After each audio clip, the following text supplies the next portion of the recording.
ఫలరాజమైన మామిడి ఈ ఏడాది ఏమంత ఆశాజనకంగా కనిపించటం లేదు. డిసెంబర్ చివరి వరకు కురిసిన అధిక వర్షాలతో పూత ఆలస్యమైంది. దీంతో పూత నిలబడటం లేదని రైతులు ఆందోళన చెందుతున్నారు. దీనికి తోడు నల్ల తామర పురుగులు, తేనె మంచు వంటి చీడపీడలు తమ వంతు నష్టాన్ని కలిగిస్తున్నాయి. ఇలాంటి పరిస్థితుల్లో తోటలను కాపాడుకొని మంచి దిగుబడి పొందడానికి తీసుకోవాల్సిన చర్యలను తెలియజేస్తున్నారు సంగారెడ్డి ఫల పరిశోధనా స్థానం ప్రధాన శాస్త్రవేత్త డాక్టర్ రాజ్ కుమార్.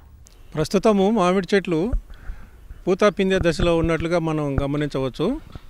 అయితే ఈ సీజన్లో మామిడిలో పూతలు అనేవి కొద్దిగా ఆలస్యంగా రావడం జరిగింది. మామిడిలో మనకి ఇప్పుడు అనేక రకాలు ఉన్నాయి. బంగినపల్లి, దశేరి, హిమాయత్, కేసరు, ఇంకా రకాలు చిన్న రసం, పెద్ద రసం, చెరుకు రసం ఇలాంటివన్నీ కూడా ఉన్నాయి. అయితే ఇందులో రసాలు తర్వాత దశేరి, హిమాయత్, కేసర్ లాంటివి కొద్దిగా ముందుగా పూతలకు రావటము, పిందె పట్టడం అనేది మనం గమనించవచ్చు. అయితే బంగినపల్లి అనేది మాత్రం మనకి జనవరి, ఫిబ్రవరి వరకు కూడా పూతలు రావడం జరిగింది. దీనికి ముఖ్య కారణముగా మనము ఈ డిసెంబర్ వరకు మనకి కురిసిన వర్షపాతం వల్ల, భూమిలో తేమ ఆరకపోవటం వల్ల, చిగుర్లు ఎక్కువగా రావటం వల్ల ఇవన్నీ కూడా మనము ముఖ్య కారణాలుగా మనం చెప్పుకోవచ్చు.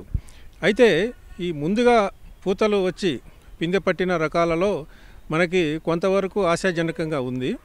కానీ ఈ మామిడిలో ఏదైతే బంగినపల్లి రకం ఉందో దీంట్లో ఆలస్యంగా పూతలు రావటం వల్ల మరి ఈ పెరుగుతున్న ఉష్ణోగ్రతలతో పాటుగా ఇవి పోతు పువ్వులు అంటే మగ పువ్వులు ఎక్కువగా రావటము, తర్వాత సరిగ్గా పాలినేషను, ఫలదీకరణము సరిగ్గా జరగక పిందెలు అనేవి రాలిపోవటం, పూత కూడా బాగా రాలిపోవటం మనం గమనించడం జరుగుతుంది. అంతేకాకుండా ఈ సీజన్లో మనకి ఎక్కువగా ఈ తామర పురుగులు అనేవి కొత్తగా ఇంతకుముందు మనం గత సీజన్లో మరి మిర్చి మీద సోకినట్లుగా మరి ఎక్కువ మొత్తంలో నష్టం కలిగించినట్లుగా మనం గమనించడం జరిగింది. అవే మరి తామర పురుగులు ప్రస్తుతం మామిడి మీద కూడా సోకినట్లుగా జరుగుతుంది.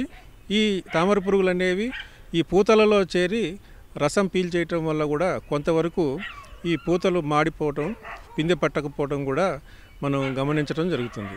అయితే ఇప్పుడు ఈ ఆలస్యంగా మరి పిందెలు పడుతున్నవి ఈ ఉష్ణోగ్రతలు బాగా ఎక్కువగా ఉండటం వల్ల మరి చాలా వరకు రాలిపోకుండా మనం కాపాడుకోవాలంటే భూమిలో తేమ అనేది ఆరిపోకుండా మనం జాగ్రత్తగా చూసుకోవాలి. అంటే ఇప్పుడు కాపు కాసే ప్రతి చెట్టుకు కూడా ప్రతిరోజు 100 నుంచి 150 లీటర్ల వరకు నీరు అందేటట్లుగా మనం కల్పించుకోవాలి. అంతేకాకుండా ఈసారి మనము మామిడిలో ఈ తేనె మంచ పురుగు యొక్క ఉధృతి చాలా విపరీతంగా మనం గమనించడం జరుగుతుంది. అయితే ఈ తేనె మంచు పురుగు గమనించినప్పుడు మరి ఆకుల మీద ఈ తేనెలాగా కారి మరి ఉదయపు ఎండలో ఆకులు బాగా మిలమిల మెరవటం మనం గమనించవచ్చు. తర్వాత అవి పట్టుకున్నట్లయితే మనకి బంకగా మనకి చేతులకి తగులుతుంది. ఇలాంటి పరిస్థితుల్లో మరి ఇమిడాక్లోప్రిడ్ 0.3 మిల్లీలీటర్లు, దీనితో పాటుగా ఒక శిలీంద్ర నాశిని మందు ఈ కార్బండిజము ప్లస్ మ్యాంకోజెబ్ కాంబినేషన్లో వచ్చే మందులని మనం 2 గ్రాములు 1 లీటర్ నీటికి కలుపుకొని కనుక మనం పిచికారీ చేసుకున్నట్లయితే ఈ యొక్క తేనె మంచు పురుగు దాని ద్వారా వచ్చే ఈ మంగు తెగులను కూడా మనం సమర్థవంతంగా నివారించుకోవచ్చు. ఒక 10 రోజుల తర్వాత మళ్ళీ ఉధృతిని బట్టి రెండోసారి ఈ థయోమిథాగ్జామ్ అనే మందుని కూడా 0.3 నుంచి 0.35 మిల్లీలీటర్లు 1 లీటర్ నీటికి కలిపి దీనితో పాటుగా హెక్సాకొనజోల్ కలుపుకొని మనం కనుక పిచికారీ చేసుకున్నట్లయితే ఈ బూడిద తెగులు కూడా రాకుండా మనం కాపాడుకోవచ్చు. అయితే ఇక కొద్దిపాటి ఈ గోలికాయ సైజు పిందెలు వచ్చినప్పటి నుంచి కూడా ఈ పూల గుచ్చాలను కానీ లేదా ఈ పిందెలను కానీ పాత తామర పురుగులు కూడా కొన్నిసార్లు సోకి ఈ పూల గుచ్చాలని గీకి వేసి తినటం కానీ లేదా ఈ పిందెల మీద చేరి గోకి తినివేయటం వల్ల మరి మంగు అనేది ఈ గోధుమ రంగులో మంగు రావటం వల్ల మరి దీన్ని రాతి మంగు అని కూడా పిలుస్తూ ఉంటారు. ఇవి వచ్చి కాయలు పగులుతున్నట్టుగా మనకి కనపడతాయి.